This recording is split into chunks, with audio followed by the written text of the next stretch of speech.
Good evening, everybody, and thank you for coming along. Our meeting this evening is being held on the traditional lands of the Wadawurrung people. We wish to acknowledge them as the traditional custodians and pay our respects to their elders past and present, and we extend that respect to all members of our community. Tonight, we're presenting our draft budget for 2025-26. This is your opportunity to hear what's in the budget and ask any questions you might have about that budget. This is a draft. Your feedback is critical to the process of creating the final budget. We want to capture your priorities. But please note, we've included removal of the commercial rate differential, hoping to help our those who have a commercial rate, our traders in particular, an additional $30 rebate for pensioners, some staff efficiency savings that from both this year and last year equate to $230,000 per year, and an allocation for an organisational efficiency review. The draft budget's available on the Borough of Queenscliff website, should you want to have a closer look, and perhaps you might like to send us your ideas. Submissions can be made until the 22nd of May. At the end of this presentation, there'll be time for questions, and if you're watching via Zoom, write your questions in the chat section, please. If time runs out, please send your questions via the website to us and we'll answer those in writing. This evening, our CEO, Martin Gill, will give an overview of the budget. Our Financial Services Coordinator, Gihan Kohabungji, will share details of our revenue and rating plan and our financial performance. And Manager of Infrastructure, Stuart Hanson, will outline key projects for the coming year. And then, as I said before, it'll be over for you to ask your questions. Thank you again for joining us tonight.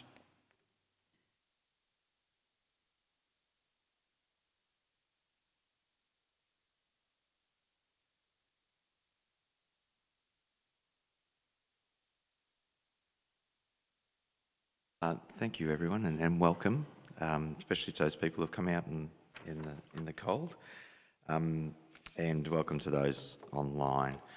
I must say we get a little bit excited about tonight. It's our opportunity to talk about work that we've done over the last 7 months, in effect,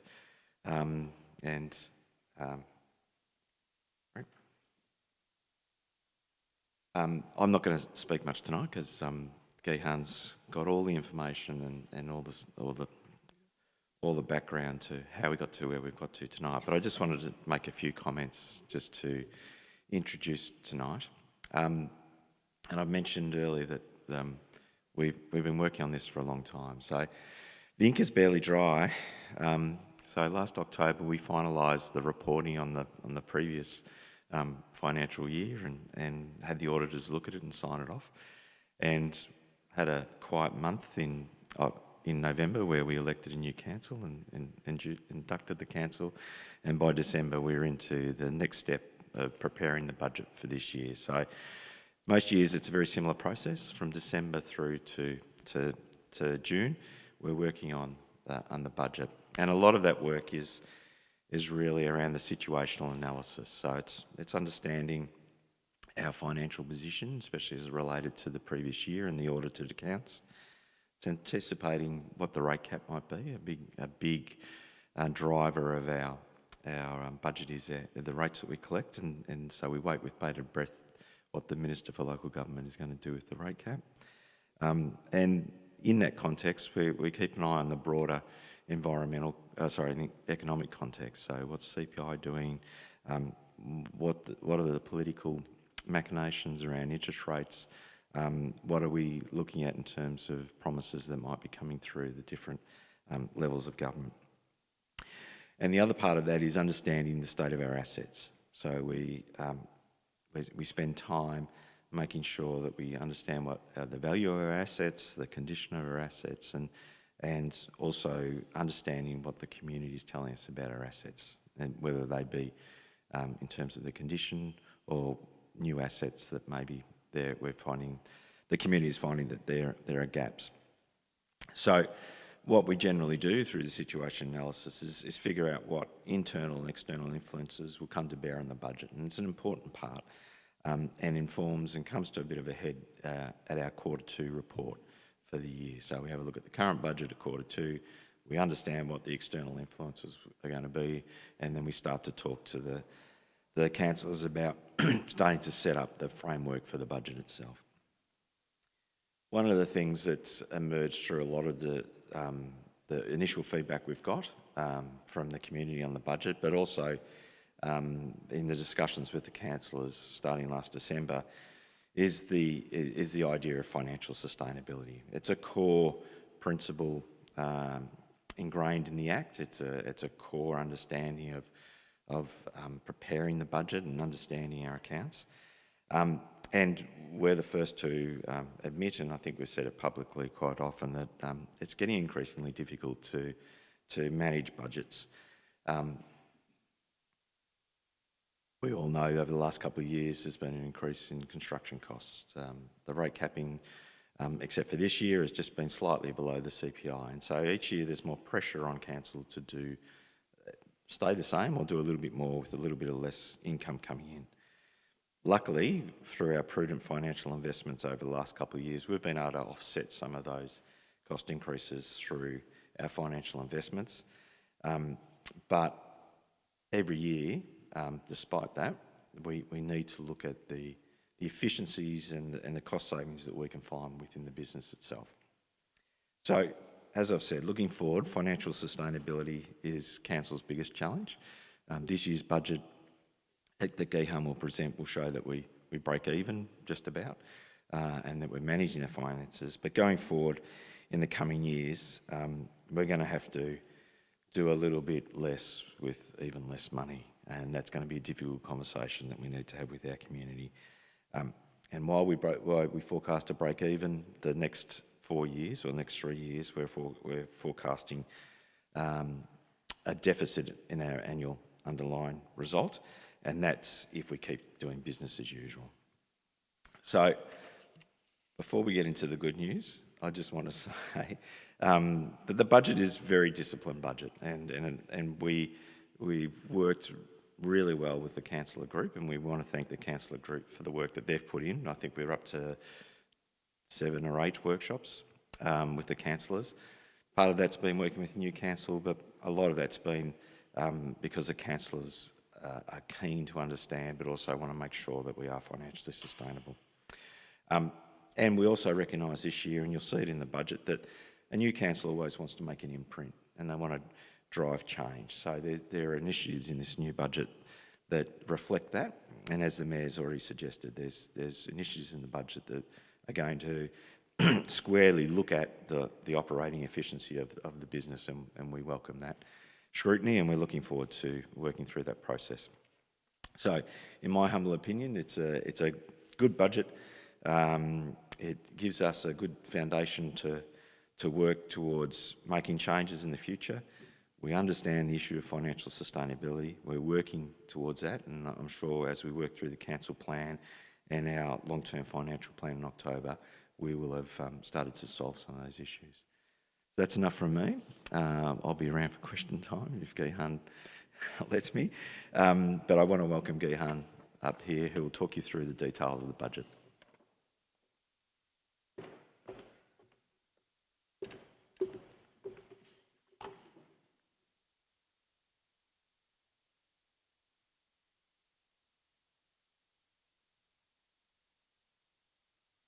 Thank you, Martin, and good evening to those who have joined us tonight. So I'll take next maybe 20 to 25 minutes to provide you a brief update of our 25-26 budget. As always, the budget is prepared based on set of assumptions, especially about the economic condition. those assumptions are clearly noted within our budget document. The most importantly, the average consumer price index or CPI, the rate of 3%, and then term deposit reinvestment rate of 3.5%. Those are some of the key assumptions that we have used to develop the draft budget that we have presented to the community.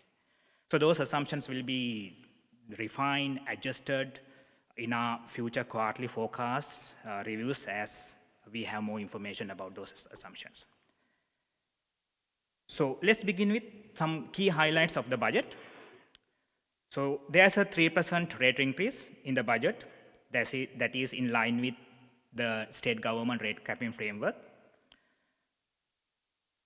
We have the budget. There's a proposal in the budget to remove commercial rating differential to provide some relief for the commercial businesses in this current challenging economic conditions.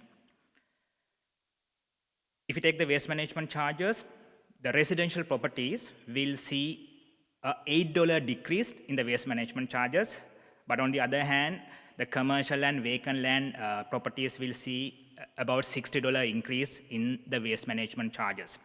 So this increase is primarily due to a reallocation of landfill and recycle processing expenses between curbside waste service and the public waste services. So what happened in the past, we had charged that total cost to curbside waste services, but that needs to be reallocated accurate manner. So overall, the budget includes 13.5 million operating income.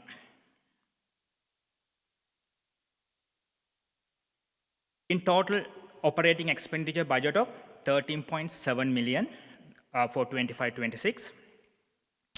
So this 13.7 million include investment of 258,000 for operating projects. So we normally consider those as non-recurring operating projects. So there's a 258,000 investment for such projects.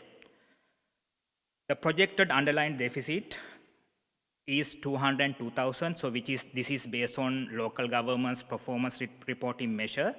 And this deficit is mainly due to inclusion of these one-off projects. So if you only consider the recurring operating income and expenses, the draft budget projects a marginally positive underlying result for next financial year. The total investment of 3 million in capital work. So our manager, infrastructure and environment, will provide details about some of the major projects included in the draft budget after my presentation. There are no borrowings included in the budget, and council will continue to have a debt-free balance sheet. At the same time, the budget does not draw out any funds from our general reserves. Overall, the reserve balance would be around 8.3 million by the end of the next financial year.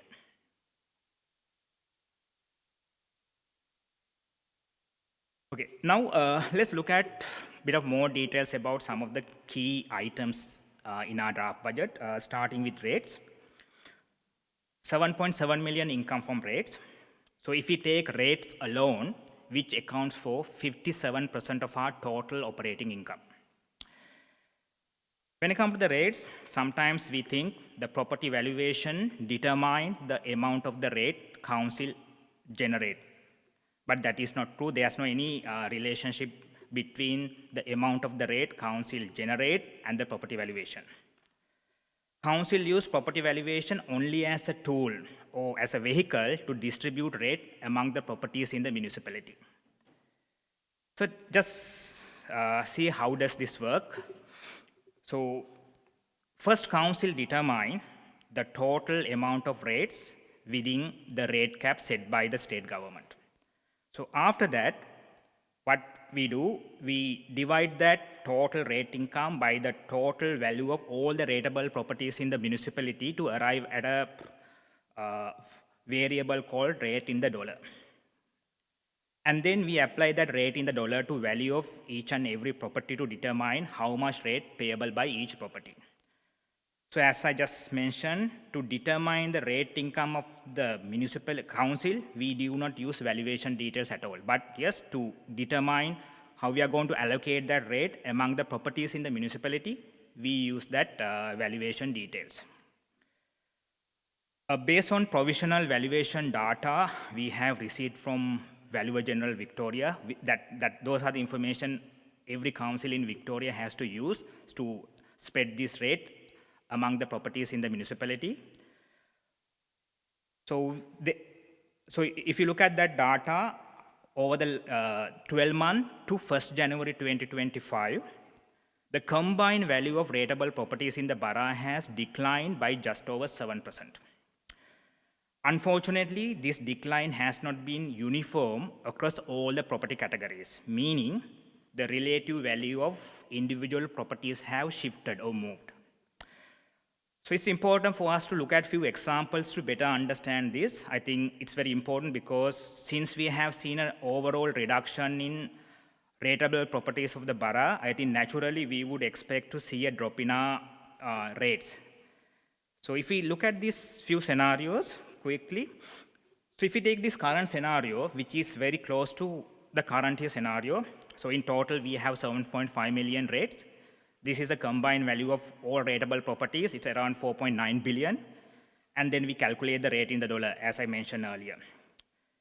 For illustration purposes, we have selected 3 properties with same values. So when we apply the rate in the dollar, for these identical property values, each property pays the same amount in rates. If you look at the scenario 1, where let's assume council has decided not to increase rate for the next financial year. However, overall, there's a 7% reduction in rateable properties of the borough or municipality. So now we have to recalculate this rate in the dollar using the new valuation.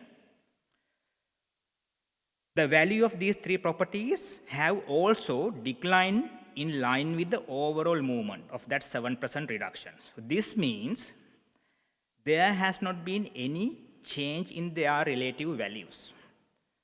So that means if you take the property A, it's still valued same as property B and property C or vice versa. As a result, there is no change in rates payable by each property, even though individual property values have declined. So in other words, because the value of each property has moved in direct proportion to the overall change in valuation of rateable properties, their share of the rates remain the same. Let's look at the next one where council has decided to increase the rate and still each property has changed in line with the overall 7% reduction. So no change in the relative value. So as a result, each property will pay 3% more rates in next year in line with the rate increase set by the council. Like you might wonder, what would have happened if there had been an increase? So in this scenario, same as the previous one, council has decided to increase rate by 3%, but instead of a 7% reduction in overall property value, there is a 7% increase. But again, you may have noticed what has happened to this rate in the dollar. It has decreased. This is because when the property values increases, the rate in the dollar value decreases. When the property value decreases, rate in the dollar value increases. So mathematically, we call there as an inverse relation between those two variables. So I don't want to make it so technical. So anyway, because of that inverse relationship, what happened? Due to movement in the valuation, there's no any extra rate income, or even council does not lose any rate income because of that inverse relationship. Anyway, let's come back to the scenario. So what we can see here, yes, there's overall 7% increase in rateable properties. At the same time, value of each individual property has increased by the same percentage, by 7%. Meaning again, no change in the relative value of these properties. So as a result, even in such scenario, even if there had been an increase, each property will pay that extra 3%, the rate increase set by the council. 2 more scenarios to go to understand this better. But unfortunately, the value of individual properties does not always change in direct proportion to the change in overall value of the properties. So this scenario is what we commonly occur in the real world. Here, council has not increased the rate. However, there has been overall 7% decrease in the combined value of these rateable properties. If we take these three properties, the movement in the valuation is not uniform now. If you look at the property A has maintained its value. The properties B has seen a reduction in the value which is in line with this overall reduction. The property C has experienced a greater than average decline in the value. As a result, the relative value of each property has changed now. So if you look at the properties A, since property A now hold a greater value compared to the other properties, it will now bear a larger share of the rates. So this is, we use a principle called capacity to pay. So when we distribute the rate, that's one of the principles. So it assumes the value of the property indicate the capacity to pay. So as a result, now property A will end up paying more rate in the next financial year. On the other hand, what has happened to the property C? With a reduced share in the overall value, it will pay less rate. So if you look at this scenario, council has not done anything with the rate. Council has not increased the rate. Just because of changing individual property values compared to the overall change, there's a changing the way each property is going to pay rates in the next financial year. So if you look at the last scenario, so then we are done with this scenario analysis. This scenario, council has decided to increase rate by 3%. At the same time, there is an overall 7% reduction. So as before, individual property values have not changed uniformly, meaning there is a change in the relative values. So for example, consider the property A. This property will pay approximately 11% more rates in the next financial year. Of this increase, 8% is due to the increase in value of that property compared to the overall increase.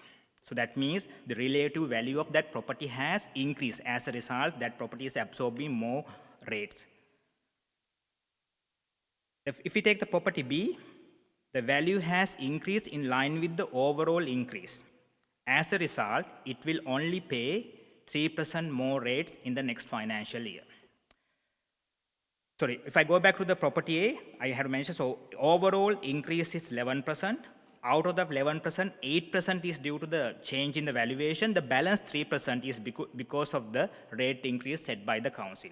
But when you go to the property B, there is no impact of the valuation movement because it has moved in line with the overall movement. So that property will pay only 3% more in line with the rate increase set by council. So this scenario very much reflects the type of the rate distribution that we may have to expect for the next financial year. So in summary, the property valuation changes do not have any impact on rate income of council, not even in any other item in the budget. It only impacts rates payable by individual properties when movement in a valuation of a property is not in direct proportion to the overall movement in property values of the municipality.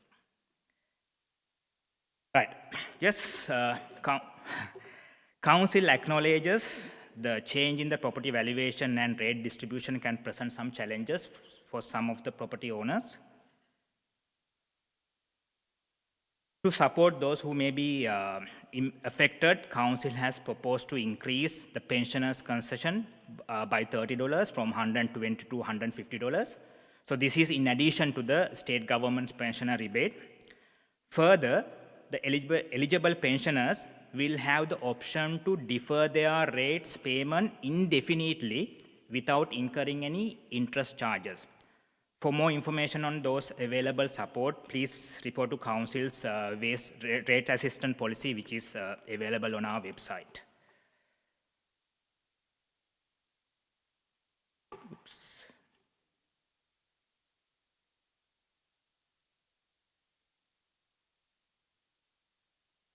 So again, as I mentioned earlier, the residential properties will see $8 decrease in the waste charges.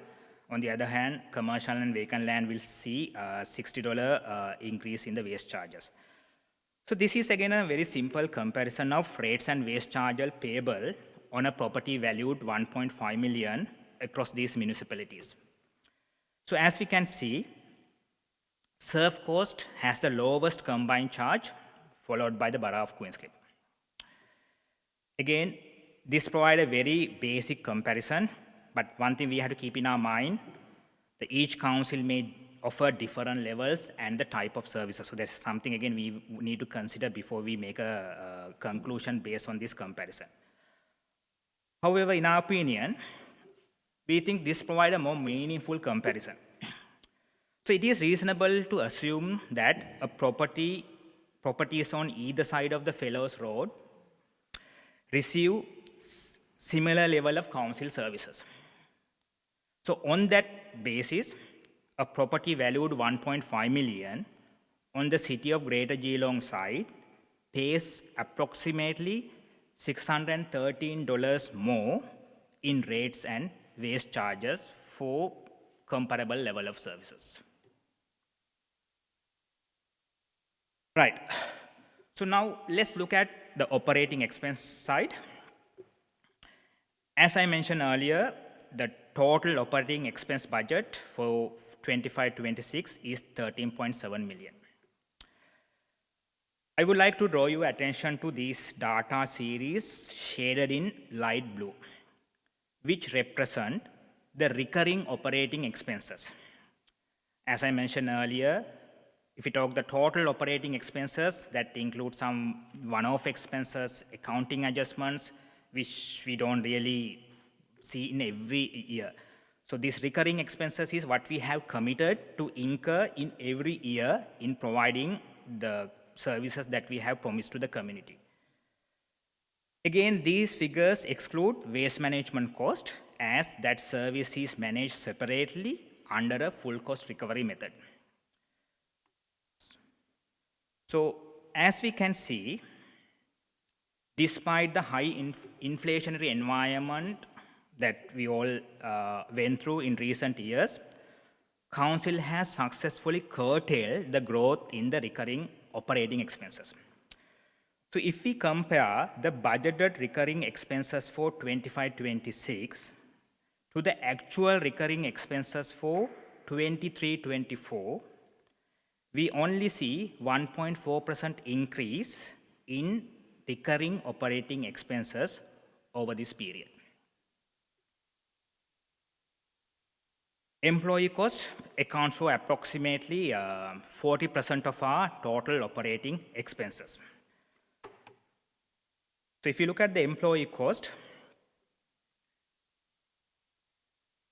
despite 2.5% EBA wage increase and again another 0.5 increase in our superannuation for the 25-26 financial year, on ongoing basis, what does that mean? In the draft budget, there's a proposal for a 0.5 temporary staff. Even if we exclude that, what we will observe, 1% increase in employee cost. And this is because Council has factored a further 1.2 FT staff efficiencies into the 25-26 budget. So including the staff efficiencies that currently on track to achieve for the current year, the Council will be delivering a total of 3.1 FT savings by the end of 25-26. So resulting in minimum ongoing savings of 230,000 per year, as our Mayor mentioned earlier. Right, if you look at the cash and the investment side in the draft budget, we will see a reduction in cash and our investment for the next financial year, because when we move forward with the capital work, we will use grant money that we have received in advance, as well as we will draw some money from some of the specific reserve accounts. So that will result in a reduction in our cash balance compared to the current year forecast. However, still, Council will have a healthy cash balance of 9.5 million by the year end, of which 1.4 million will be in our general reserve, and another 1.8 million in the asset renewal reserve. Right. The overall,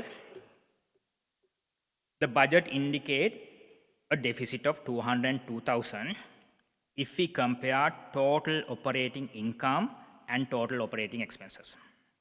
So this reflects underlying results as defined by the local government's performance reporting framework. So as I mentioned, the inclusion of some of those one-off projects is one of the key reasons for us to see deficit of 202,000 if we only consider total operating income and total operating expenses. If we only consider recurring, that means excluding those one-off and any potential accounting adjustments, if we only consider recurring operating income and expenses, the draft budget projects marginally positive surplus of 88,000. However, what is more important is to consider the trend in terms of the financial sustainability.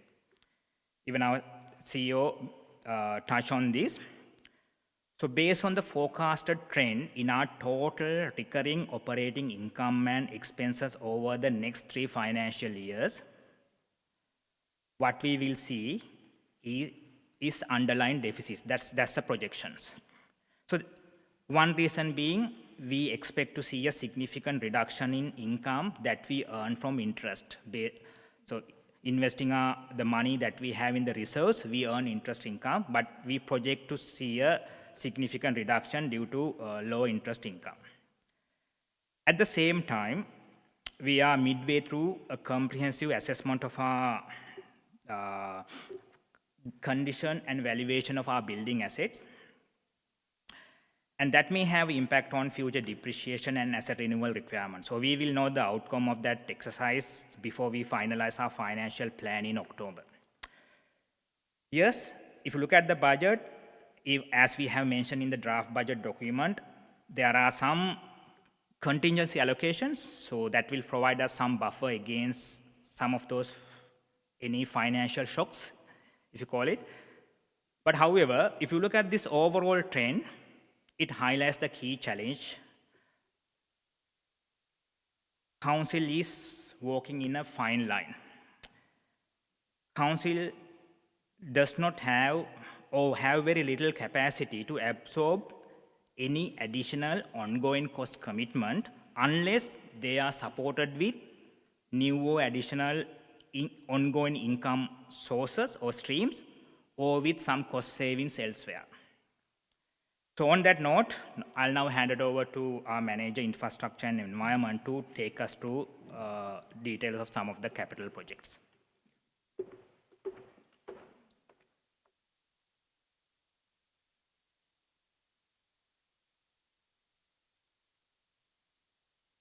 Thank you, Gihan, and good evening to all those here and online. As Gihan had noted, the headline for the 25-26 draft budget as far as capital expenditure goes is there's an investment of $3 million in capital assets proposed. Of the $3 million, 1.35 is attributed to projects carried forward, and 1.5 or around 1.5 is attributed to the renewal program and new projects. That's detailed within page 13 of your draft budget. I'll run through some highlights of that program. First, I'll start with the projects carried forward. We've got the top of the list on the slide there, 813 for the Point Lonsdale Lighthouse Reserve upgrade, or it's also known as the Point Lonsdale Marine and Defence Precinct project. It's a multi-year grant-funded project that's focused on the preservation of World War I, World War II structures within the reserve, the provision of power, mains electricity to the engine shed and a new toilet block, path upgrades, some fencing repair and renewal, and interpretive signage. The project is currently in the approvals phase, including the development of a cultural heritage management plan. So that's to progress through next year. There's 200,000 allocated to renew the TOC H toilet block.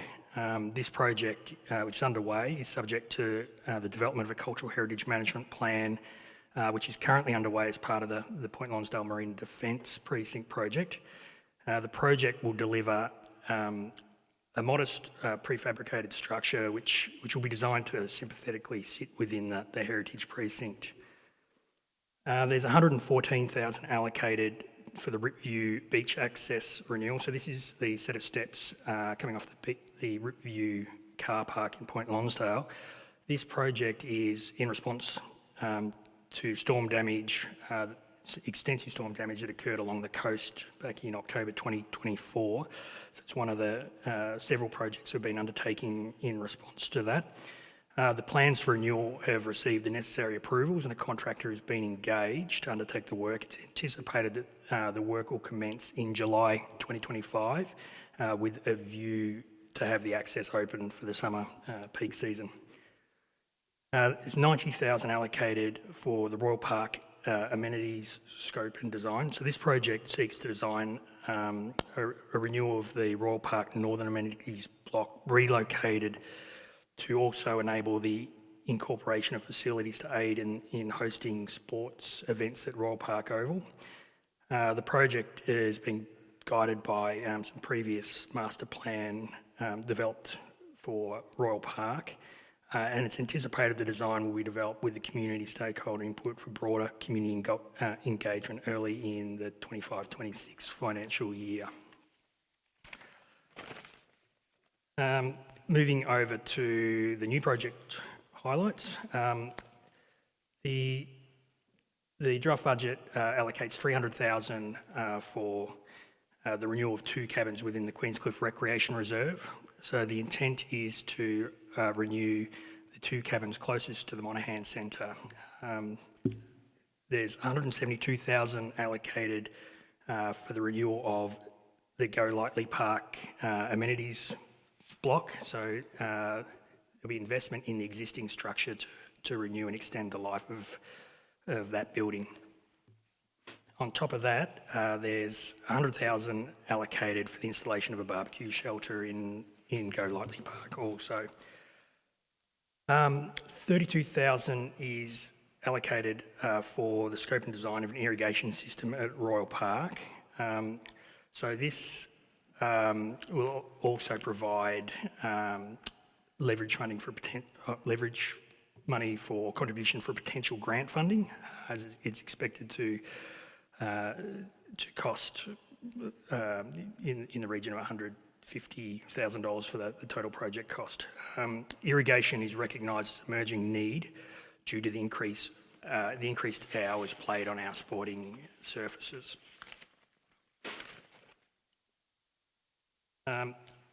Moving across to the asset renewal program, we allocate funding for renewal programs for our building assets, for our roads, footpaths, curb assets, for our drainage assets and open space assets. The building asset renewal program allocation in 25-26 is 200,000. This is on top of the renewal efforts previously noted of the cabin renewals, the Go Lightly amenities renewals and the TOC H toilet renewal. Some of the key elements of that program are renewal of air conditioning and heating in the Monaghan Centre and council offices, hot water service renewals at Royal Park amenities block, the Taj amenities block, King Street amenities block in the Monaghan Centre, and the Go Lightly's amenities block as part of the renewal. There's renewal of the carpet in the community hall, which is the home for the senior citizens and the Sea Scouts.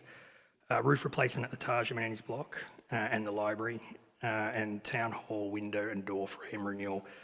There's 155 allocated for the road, footpath and curb asset renewal program.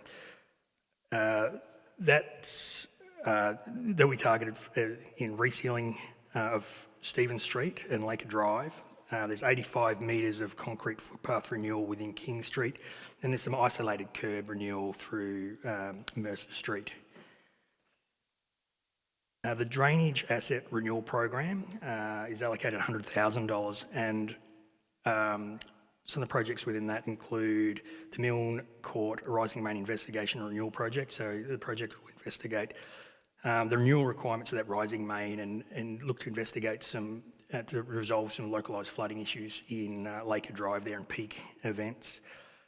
Hesse Street South to Outfall, so that's under the Ocean View car park. There's sectional drainage renewal project proposed, and we know through our camera inspections that we have some isolated defects through there that that we can address. We have a pit lid renewal program that's targeted at replacing some of our older, more cumbersome pit lids with the view to make them easier to handle and therefore create some efficiencies in our maintenance cleaning activities. The open space asset renewal program of $140,000. It's in addition to the renewal of the Ripview Beach access steps. We're also renewing the Dog Beach stairs, which were damaged in the October storm events as well. Citizen Park foreshore fence sectional renewal. Now that's the fence on the cliff side of Citizens Park, and we're also commencing the renewal of the Princess and Citizens Park fencing along the front side there. Playground renewal at Jacqueline Court is also within that program. So in total, the $3 million investment represents an asset renewal ratio of just over 2. It's an important local government performance indicator that we aim to have greater than 1. So it represents a reasonable renewal effort that it demonstrates the management of our assets. So with that, I'll hand over to Martin for the questions. And, sorry, I'll hand over to McKenna for questions.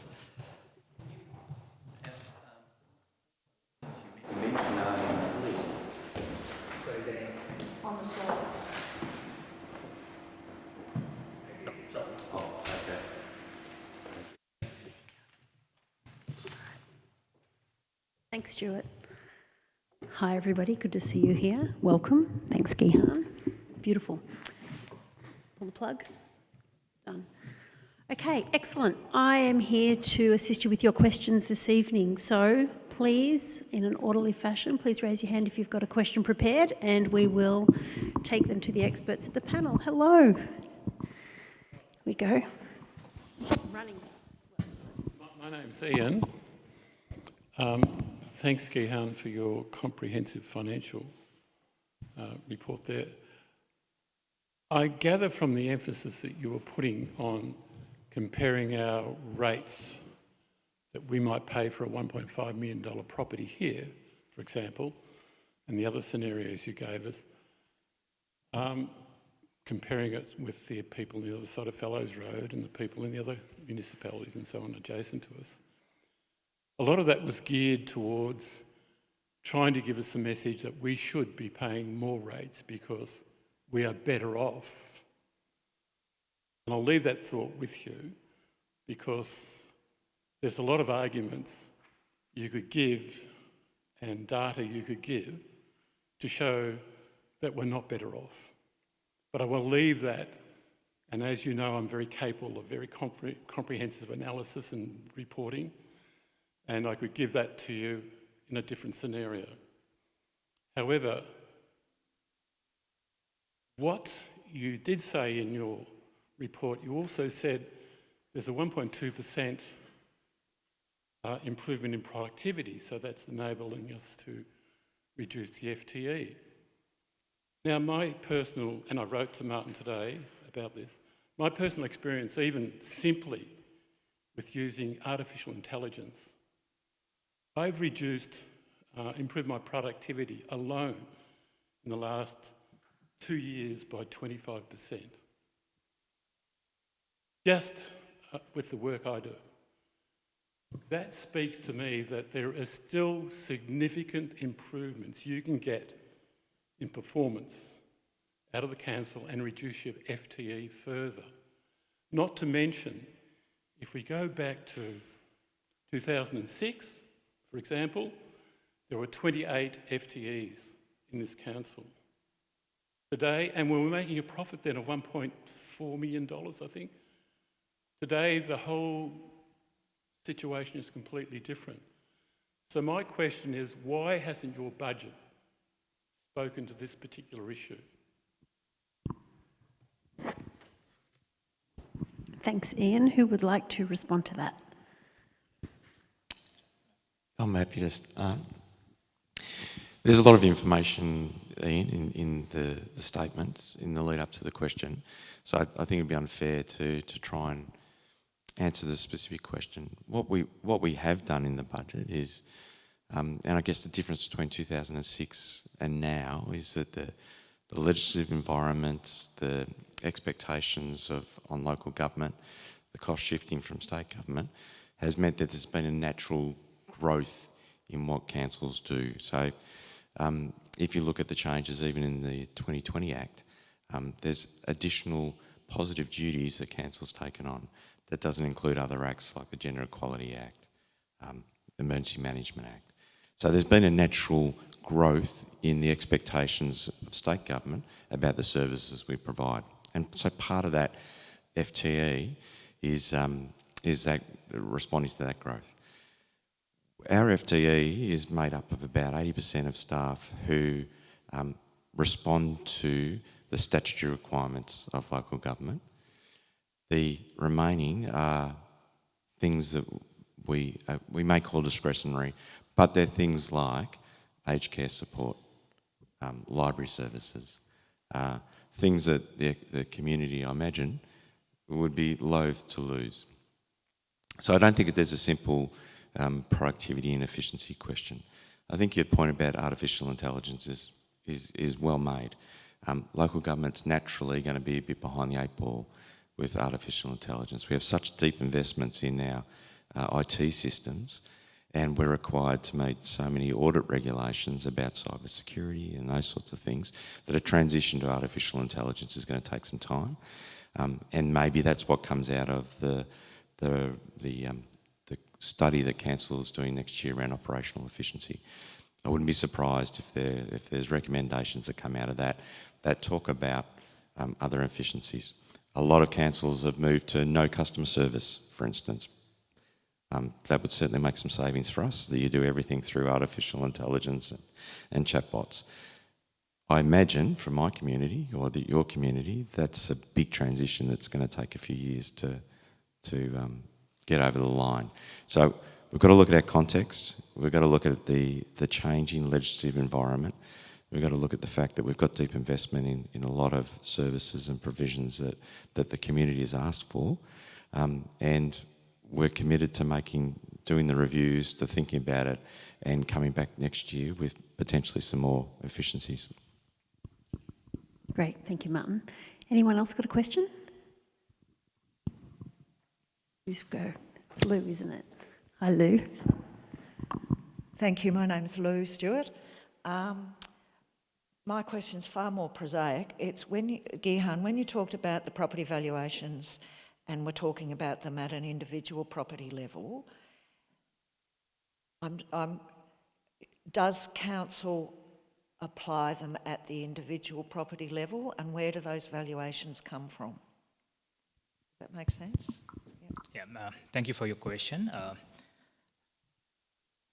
So as I explained with those scenarios, so we get what happens every year. The Valuer General Victoria, they value all the properties in each municipality within Victoria, and normally individually for each and every property. So normally it happens as at 1st January of the calendar year. So that's what we have to use when we decide how we are going to distribute that rates among the properties in the next financial year.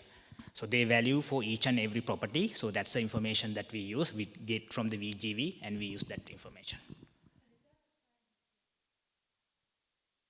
That talks about, I think it's unimproved capital value.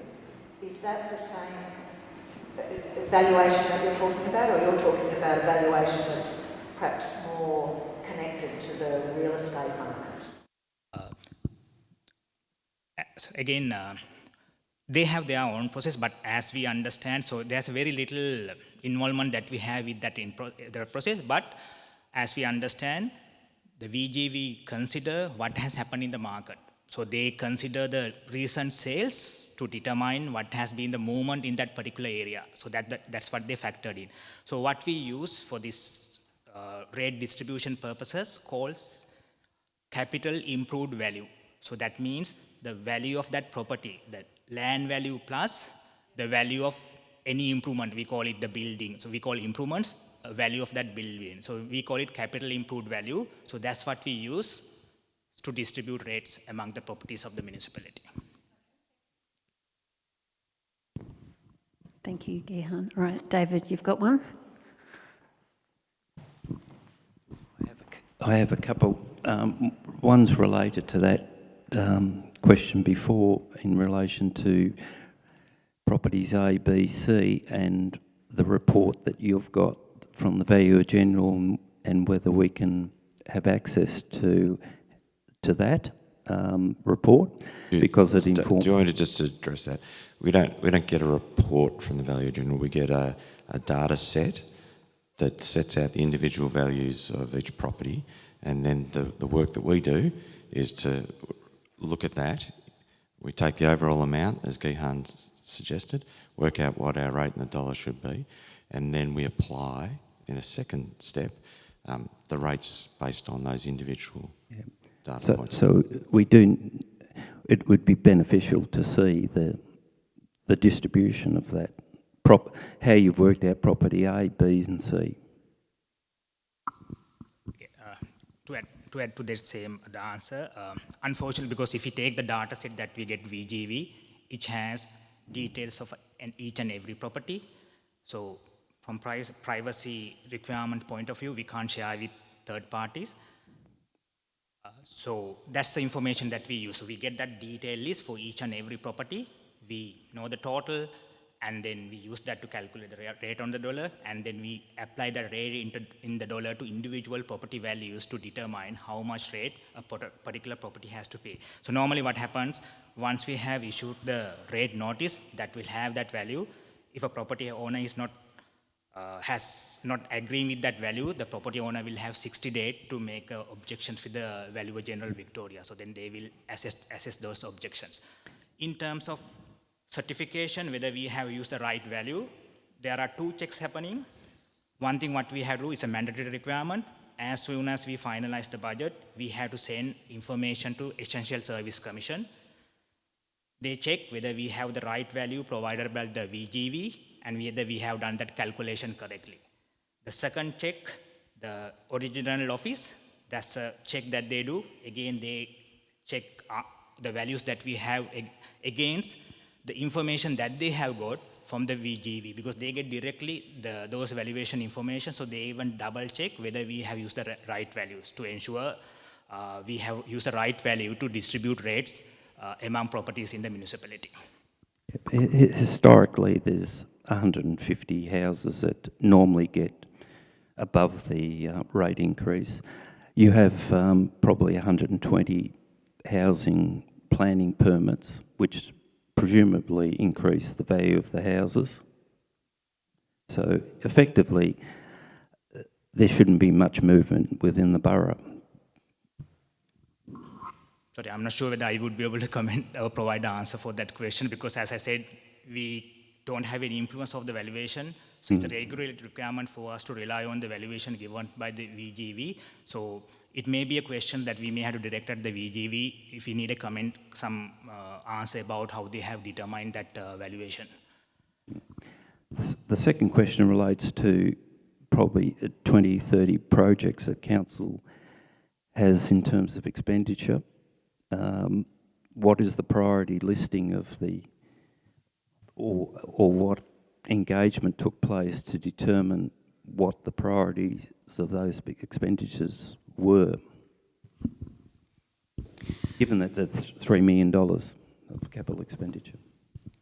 Probably right off the bat, the easiest to explain is the storm damage repairs. So renewing assets along the coastline that were damaged was seen as priority by council. We've redirected our efforts to bring those into the budget and complete them for obvious reasons, for continuity of service and safety. In terms of the asset renewal programs, we have an extensive process of condition assessments, modelling of degradation and modelling renewal efforts required. We look at our buildings based on renewal need condition, and then obviously any other overlaying strategies that we might have. So a good example of where maybe the worst condition asset wouldn't get fixed first is maybe public toilets, where a public toilet that has higher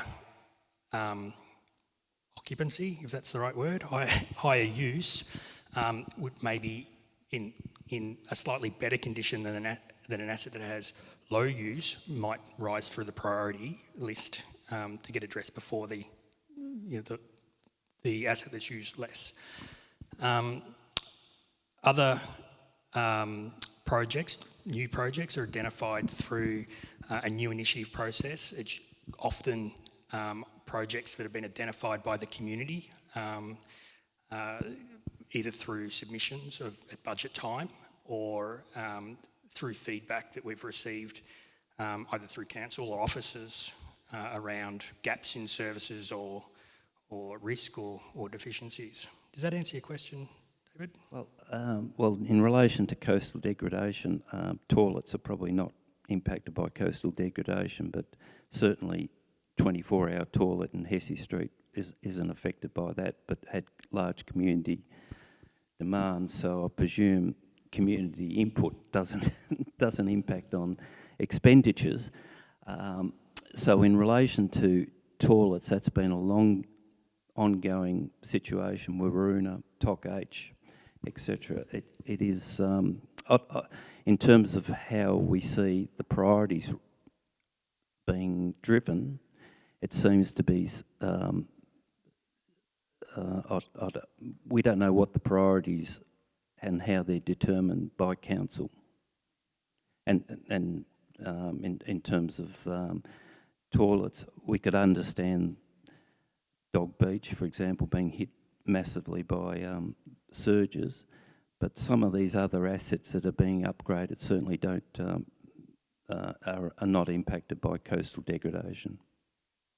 No, sorry, I didn't mean to imply that, but yeah, happy to take those comments on notice. Yeah, so Stuart talked about it, three different sort of groupings of things, but to your question about the toilets in particular, we've got a toilet strategy, so that's got work in it that says these are the priorities in terms of fixing those toilets. So we'll present that to councillors and say these are the priorities as per the strategy that was adopted, and so that's why those, in particular TOC H, floats to the top. That was, at the time, was assessed, was rated as the toilet that needed the most attention. So that'll be how we do the toilets, and that'll be similar for other assets. The condition assessments that we undertake for those assets will tell us the urgency of intervention or otherwise. Sometimes you extend the life of an asset by doing a little bit of work, for instance. So that's how those priorities emerge. And of course, we need to allow some space for a council to come to us, for instance, around this new council's talked to us about wanting to make sure that the caravan parks are functioning as best they can. So a couple of the projects that we've identified, not only are renewal, but they're going to help in terms of improve that infrastructure that brings us income. So it's a combination of a number of things. But so there's councillors, there's condition reports, there's work that just needs to be done that always emerges as priorities. Yeah. In relation to caravan parks, the business case then is there a business case? And this applies also to EVs that you're getting very limited income from. Where are the business cases for these? Yeah, so council's done over the years. Council's done at least 3 investigations of the caravan parks over the last 12 months. The officers have done some work, particularly on Go Lightly, and presented to the new council what we think is the best way to invest in Go Lightly and the best operating model that will, make sure that the site's protected, but also maximise the income that we can expect on a consistent basis. So the business cases are pretty simple. We're not building something new. We're working with an existing asset. So how do we improve that? And the outcomes, as you can imagine, is equally simple. There needs to be some investment in the asset to make it more attractive and more usable. And there also needs to be recognition of the use that is most popular by the people coming to those caravan parks. So that council has decided, as we can see in the budget, that we're going to upgrade that toilet. We're going to do a bit of work around a community space, and otherwise do some other improvements to Go Lightly, but nothing significant, because we want to maintain the financial base of Go Lightly, which is having those annual permits available for people who have been coming to visit for a long period of time. So we've got the figures for Go Lightly usage at the present time? And we can share those with you if you like, but I'm not off the top of my head. Sorry, David. Okay. And just in relation to a business case, surely grants for cabin renewals, etc., are important. And did council apply for any grants for cabin or toilet renewals? Well, as you know, we have applied for cabin renewals in the past, and unfortunately that the community didn't support that, so that money went back to the federal government. Excuse me. In terms of grants for toilets, it's really difficult. The state government's not that keen to open toilets in terms of the political environment. So what we are looking at is the grants that are available for public toilets. Certainly changing places toilets. We're always looking for that. They're our assets, so we manage our assets by having renewal reserves, and so we can do those. If we do new toilets, then we'll definitely explore how we might be able to complement the money that we put in with funding, but very difficult. As you can imagine, they're not that exciting. And we're constantly looking at grant opportunities. A lot of the time we don't meet the criteria, but we've got grants in at the moment for some significant projects which we think, if they're successful, are going to really enhance, for instance, the availability of recreational infrastructure for younger families and visitors. So we've got grants out there. So we've got a grant for the bike park. We've got a grant application in for that. And so we're waiting for the outcome of that. That's a significant piece of work. We recently were successful in achieving a grant for a resilient based battery for the recreation reserve, which will allow for us to use that facility in an emergency or in a heat wave to support some of our community. We've got what else do we get? We've got some money under the Safe Local Roads program, and we'll be doing some work around improving some of those roads and active transport initiatives that came out of those 2 studies that council did a couple of years ago, the active transport study and the Queenscliff transport study. So they're just 3 of the grants that we're currently working with, and we'll keep looking. So recently we've had a couple of environmental grants. So we've done some work which we're just about to release to the public on doing some overall ecological vegetation assessment across the borough. So we've got $50,000 grant for that. We got a $25,000 grant to do some work with Ballarat Community Health for some planting and vegetation management. And now we're in discussions about trying to get a bit more money out of those environmental grants for around coastal resilience as well. So, no, that we haven't got them yet. Thanks so much, Martin. We're going to do our best to be equitable and see if anybody else has got a question. Who might have one they'd still like to ask that hasn't been already addressed? Right? Okay. And we don't know. Yep. All right, okay. Well, if nobody's got any other questions, thank you so much for coming along. We appreciate your feedback. So as the Mayor mentioned in the outlining comments, that you're able to put submissions in through the website and all the details are there. The evening's back to you. Enjoy your night. Thanks, everybody.